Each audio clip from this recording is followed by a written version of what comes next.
Gua tanya sama diri gua sendiri, apa gua nggak paham Al-Quran meskipun gua udah hatam 7 kali? Mas ini saya lihat secara bahasa seperti introspeksi diri, tapi secara niat dan konteks justru menampilkan retorika manipulatif. Apa maksud sebenarnya? Orang ini memberikan kesaksian 7 kali khotam Al-Quranul Karim. Tetapi apakah orang ini bisa memahami isi kandungan ayat suci Al-Quranul Karim? Maka jelas orang ini tidak mampu dan tidak bisa. Pernyataan tadi bukan untuk introspeksi dirinya, tetapi orang ini menyampaikan dan menggiring opini. Saya 7 kali khotam Al-Quran, tapi Al-Quran tidak dimengerti sedikit pun. Dan Al-Quran susah dipahami. Orang yang berkali-kali baca Al-Quran dan khotam Al-Quran saja tidak paham, bagaimana orang yang tidak khotam Al-Quranul Karim? Nah, yang anehnya lagi, ketika ada seseorang yang mengaku dan mengklaim mengkhotamkan Al-Quran 7 kali, tapi tidak tahu isi dan maknanya Al-Quran, bukannya merendahkan diri dan belajar, tetapi menampilkan seolah bangga atas ketidaktahuan dirinya. Dan ini sangat aneh. Baik, apa Mas yang Anda akan sampaikan? Kenapa tafsir dan mazhab bisa beda banget? Jika semuanya berkata paling benar, yang mana yang sebenarnya? Nah begini, kalau modelan yang penting berbicara, urusan berpikir nanti belakangan. Jadi sangat fatal dan sangat keliru nyata. Tafsir tidak ada yang mengatakan ini yang paling benar dan itu salah. Ini yang salah, itu yang paling benar. Tidak ada seperti itu. Jangan fitnah Anda di sini loh Mas. Justru kami banyak mempelajari ilmu tafsir. Dan tafsir adalah usaha manusia untuk memahami teks yang sama dengan disiplin ilmu yang begitu sangat ketat. Sedangkan mazhab adalah metode ilmiah untuk menarik hukum dari sumber yang sama. Baginda Nabi besar Muhammad SAW. Perbedaan tafsir bukan satu kebingungan. Justru dengan adanya perbedaan tafsir menambah ilmu dan wawasan. Dan perbedaan itu hanya sebatas furu'iyah, artinya cabang, seperti mazhab yang berbeda. Tetapi tahukah Anda apa arti mazhab itu sendiri? Ma zahaba ilai. Semuanya condong dan mengikuti arahan Nabi SAW. Tidak kemudian Imam Syafi'i menyesatkan Imam Hambali, Imam Hambali menyesatkan Imam Syafi'i. Semuanya para imam madhab, mereka itu benar. Semua imam madhab rujukannya kepada Nabi SAW. Walaupun mereka berbeda, tetapi dalilnya dari Nabi SAW. Dan perlu Anda catat, baik Imam Syafi'i, Hambali, Hanafi, Maliki, semua sepakat bahwa Tuhan itu esa. Tidak ada perbedaan pendapat di sana. Bandingkan di dalam kepercayaan Anda. Mari kita bandingkan dengan jujur dan memakai logika. Dalam ajaran Anda atau dalam Kristen, justru perbedaannya bukan di dalam cabang, tetapi ada di dalam konsep ketuhanan. Ada kemudian pandangan Trinitas yang mengakui bahwa Tuhan 3 pribadi tapi satu hakikat. Sedangkan ada juga pandangan yang kedua, oneness. Tuhan satu pribadi, sedangkan Yesus manifestasi. Ada juga pandangan Unitarian. Tuhan satu pribadi, sedangkan Yesus bukan Tuhan. Ada juga pandangan Arian. Yesus adalah makhluk itu sendiri yang diciptakan. Ada Sabelian, kemudian ada Mormon yang meyakini bahwa Tuhan itu ada 3. Nah, ini Mas, bukan perdebatan atau perbedaan antara tafsir lagi, tapi konsep ketuhanan itu sendiri.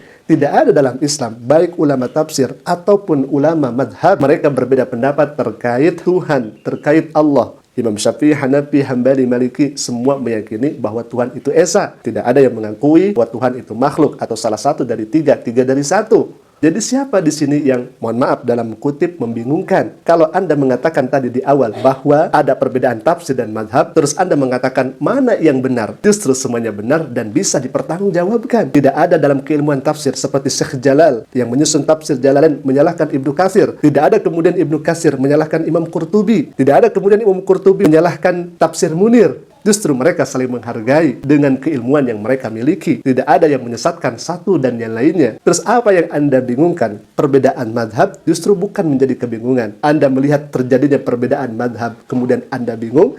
Tetapi ada kemudian konsep ketuhanan yang kemudian berbeda, Anda tidak bingung. Coba jelaskan, kenapa? Ada apa? Di titik itu gue sadar, gue nggak lagi cari aturan, tapi gue lagi cari Tuhan yang benar-benar bisa gue kenal. Intinya Anda katanya meninggalkan Islam karena terjadinya perbedaan tafsir dan perbedaan mazhab. Ini sih sangat lucu ya ikhwan. Padahal justru Anda setelah keluar dari Islam, Anda akan dihadapkan dengan perbedaan konsep ketuhanan. Coba kira-kira Anda memilih yang mana? Karena masing-masing dari aliran yang kami sebutkan tadi, Unitarian, Oneness, Trinitas, Mormon, Arian, Sabelian, mereka juga menganggap mereka ini masing-masing merasa benar. Jadi kami hanya bertanya sekali lagi, mana yang akan Anda pilih? Perbedaan madhab, tetapi perbedaan ini semuanya merujuk kepada Nabi dan tidak ada yang keliru di sana, semuanya benar. Atau perbedaan konsep ketuhanan yang satu dengan yang lainnya justru saling menyesatkan dan menyalahkan.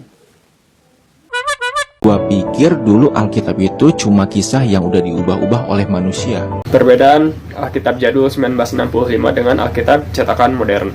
Ulangan 14 ayat 7 dan kelinci, kawelu dan kelinci, karena sungguh pun ia memangah biak, tetapi tiada kukunya terbelah dua, haramlah ia kepadamu. Di sini kelincinya menjadi kelinci hutan dan marmot. Lalu ayat selanjutnya yang ayat 8. Dan lagi babi, karena sungguh pun kukunya terbelah dua, tetapi tiada ia memamah biak, maka haramlah ia kepadamu.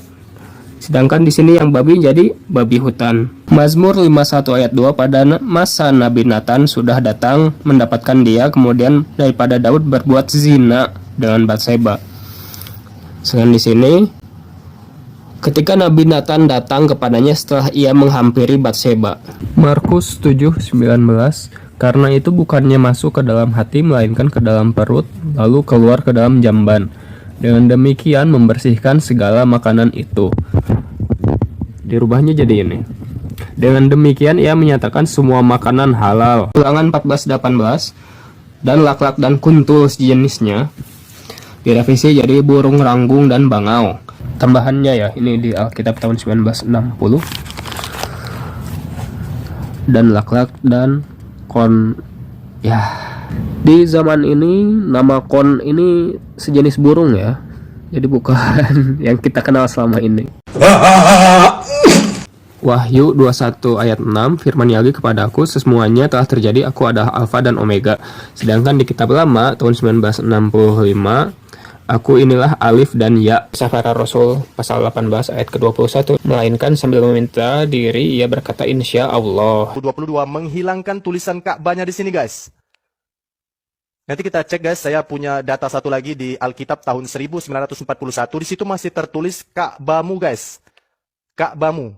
Tetapi kalau di tahun terbitan 2022 ini guys, hanya bertuliskan ziarah saja guys. Umat Kristen bilang ziarahnya yaitu di tempat kebangkitan Yesus, yaitu di Bukit Golgota, Yerusalem. Apakah benar di Yerusalem? Mari kita cek faktanya guys. Di Alkitab terbitan tahun 1941. Di situ tertulis jelas guys, bukan di Yerusalem, melainkan di Ka'bah guys. Mari kita cek langsung guys.